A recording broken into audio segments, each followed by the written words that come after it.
Factors affecting photosynthesis. Photosynthesis को कौन कौन सी चीजें अफेक्ट करती हैं? देखो भाई, या तो कुछ इंटरनल मैटर फैक्टर्स हैं, कुछ एक्सटर्नल फैक्टर्स हैं। अब इंटरनल फैक्टर क्या है कि भैया आपकी फोटोसिंथेसिस कब अच्छी होगी? जब प्लांट्स के अंदर लीव का साइज ज़्यादा बड़ा होगा, लीफ के नंबर बड़े होंगे, प्लांट की एज थोड़ी यंग होगी, ओरिएंटेशन किस तरीके का है भाई, लीफ किस तरीके से है। लीफ अगर भाई इस तरीके से है कि सन की तरफ उसका क्या है, क्लोरोप्लास्ट की कंडीशन है। अब लीफ ही उल्टी है भैया, सनलाइट पड़ रही है नीचे से, कम सनलाइट उसके ऊपर जा रही है, ओरिएंटेशन ही ठीक नहीं है, तो क्या होगा? फोटोसिंथेसिस का रेट तो अपने आप कम होगा ही होगा। ठीक है, अगला एक्सटर्नल फैक्टर्स क्या है कि भाई बाहर का टेम्परेचर क्या है, लाइट आ भी है नहीं आ रही, वाटर मिल रहा है या नहीं मिल रहा, और बाहर CO2 की प्राप्ति हो रही है या नहीं हो रही। ये सारी चीजें मिलकर क्या बनाती हैं? फोटोसिंथेसिस करवाती हैं, कम या ज्यादा। अच्छा एक चीज देखो, लो ऑफ लिमिटिंग फैक्टर्स, मतलब फोटोसिंथेसिस को कौन कम कर सकता है या ज्यादा कर सकता है, इसको बताने वाले साइंटिस्ट का नाम था ब्लैकमैन। क्या नाम था? ब्लैकमैन। 1905 में वो ये काम कर गए थे, काला काम करके गए थे। अब जरा इफेक्ट ऑफ टेम्परेचर के बारे में पढ़ो भैया, याद रखो डार्क रिएक्शन और लाइट रिएक्शन के बेसिस पे पढ़ेंगे। डार्क रिएक्शन का मतलब क्या है? मेकिंग ऑफ फूड, और लाइट रिएक्शन का मतलब क्या है? Making of energy, ATP NADPH। ठीक, अब डार्क रिएक्शन में अगर टेम्परेचर क्या होगा, टेम्परेचर कंट्रोल्ड चाहिए, बहुत हाई होगा तभी भी गड़बड़ हो जाएगी, बहुत लो होगा तभी भी गड़बड़ हो जाएगी। क्यों भाई? डार्क रिएक्शन पूरी तरीके से एक एंजाइमेटिक कंडीशन है, वहां पे फूड बन रहा है। लेकिन लाइट रिएक्शन के अंदर तो भैया टेम्परेचर से बहुत ज्यादा फर्क पड़ता नहीं है, ठीक ठाक टेम्परेचर मिलता रहे, फोटोन्स आते रहे, काम होता रहेगा। अगली चीज देखो, वाटर का इफेक्ट क्या पड़ता है भाई? वाटर का अगर पानी अगर कम होगा, स्टोमेटा बंद रहेगा, है ना, और बेटा उतना ही कम क्या होगा? CO2 मिलेगा, अंदर जाएगा। जब जितना कम CO2 जाएगा, जितना कम पानी जाएगा, जितना कम स्टोमेटा खुलेगा, फोटोसिंथेसिस उतना ही कम होगा। तो पानी ज्यादा, फोटोसिंथेसिस ज्यादा, पानी कम, फोटोसिंथेसिस कम। ठीक है, अब लाइट का क्या इफेक्ट पड़ता है भाई? लाइट का तो पूरा ही पूरा इफेक्ट पड़ता है, पर याद रखना भाई प्लांट सिर्फ और सिर्फ 400 से 700 नैनोमीटर तक की रेंज की लाइट्स को ही कैप्चर कर सकते हैं। और इस रेंज ऑफ लाइट को ही हम क्या बोलते हैं? पार। पार का क्या मतलब है? Photosynthetically active radiation.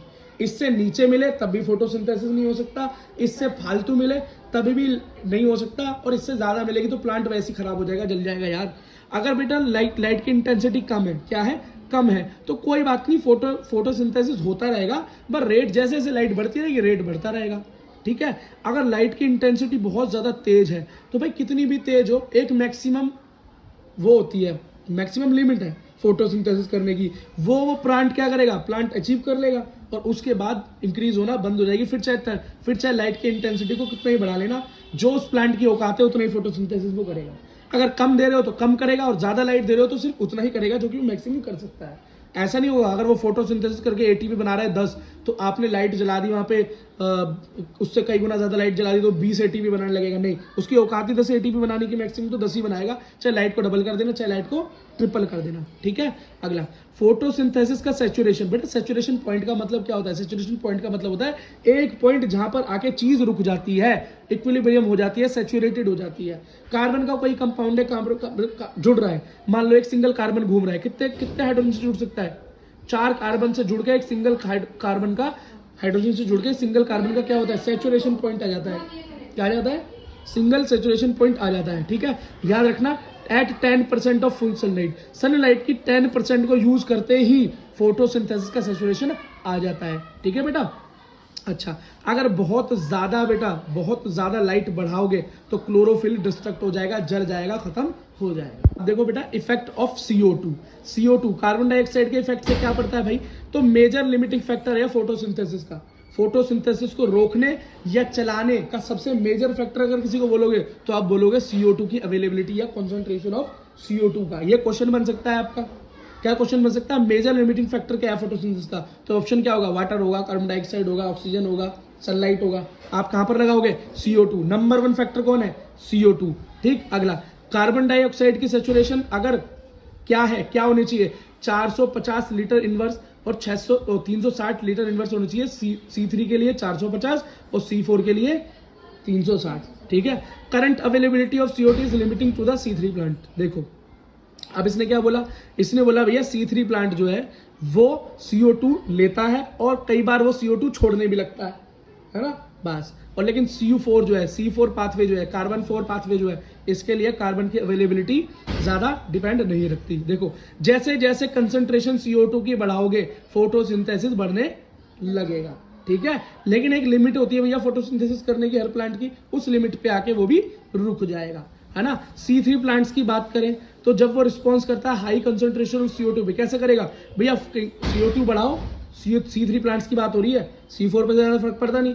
C3 plant में कार्बन डाइऑक्साइड बढ़ाओ, फोटोसिंथेसिस बड़ा मिलेगा, और ज़्यादा इन फोटोसिंथेसिस मिलेगा तो ज़्यादा प्रोडक्ट मिलेगा, जो भी तुम प्लांट से लेना चाहते हो। अब आप प्लांट से क्या लेना चाहते हो, प्लांट से लेना चाहते हो टमाटर, तो ज़्यादा टमाटर उगवाने हैं, तो अब क्या करोगे, CO2 की कंसंट्रेशन बढ़ा दोगे एक एक्सपेरिमेंटल कंडीशन के अंदर, सनलाइट तेज देते हुए। उसे क्या बोलते हैं हम, green house crop. Green house crop क्या होती है भैया, हमने छोटी क्लास में पढ़ा था, एक तंबू टेंट सा लगाते हैं जिसके अंदर सनलाइट पार हो सकती है, अंदर बेटा कंट्रोल्ड इन्वायरमेंट होता है ताकि कोई इंसेक्ट वगैरह उसको इंटेक्ट ना कर सके, टेम्परेचर को अंदर बढ़ाया जाता है, कार्बन डाइऑक्साइड को बढ़ाया जाता है, अंदर ग्रीन हाउस इफेक्ट पैदा करते हैं। क्यों, ताकि फोटोसिंथेसिस की रेट बढ़े, फोटोसिंथेसिस की रेट बढ़ेगी, प्रोडक्ट की रेट बढ़ेगी और हमें बहुत कुछ मिल जाएगा। पहली फसल टमाटर, दूसरी बेल पेपर। टमाटर को याद रखना बेटा, ठीक है, ओके। इसी के साथ बेटा चैप्टर खत्म हुआ। लेकिन जाते जाते कुछ साइंटिस्ट के नाम सुनते हुए जाओ और उनके काम सुनते हुए जाओ। बेटा सबसे पहले नाम है जोसेफ प्रेस्टली। जोसेफ प्रेस्टली ने सबसे पहले ये देखा कि प्लांट को काम करने के लिए, जिंदा रहने के लिए एयर की जरूरत होती है। ये सबसे पहले एक साइंटिस्ट जिसने बताया, उनका नाम जोसेफ था। उसके बाद क्या है, जॉन या जैन क्या नाम है इनका, इनजेंशियस बहुत अच्छा नाम है। इन्होंने क्या बताया भैया, इन्होंने बताया कि जो प्लांट के अंदर ग्रीन पार्ट होता है ना, वो ही ऑक्सीजन को रिलीज करता है। देखो धीरे धीरे इवोल्यूशन हो रहा है ना। उसके बाद TW एंगलमैन आए। TW एंगलमैन ने क्या बताया, TW एंगलमैन ने ये बोला भैया जितनी भी लाइट आ रही है ना, लाइट के अंदर तो कितने रंग है, विबग्योर रंग है, 7 रंग है, लेकिन उन 7 में से लाल और ब्लू का ही ज्यादा यूज होता है ना फोटोसिंथेसिस करने में। फिर उसके बाद जूलियस वॉन सैक आए। जूलियन वॉन सैक ने क्या बोला कि भैया ग्लूकोज तो सिर्फ हरे पौधे ही बना सकते हैं। उसके बाद भैया कॉर्न वॉन नील आए। क्या नाम है, कॉर्न वॉन नील आए, और उन्होंने बोला कि भैया जो फोटोसिंथेसिस है वो तो लाइट बेस रिएक्शन है, लाइट नहीं मिलेगी तो फोटोसिंथेसिस नहीं हो सकता। और मैनविल कैनविल जी का तो मैंने फोटो दिखाई दिया, चैप्टर पूरी तरीके से खत्म।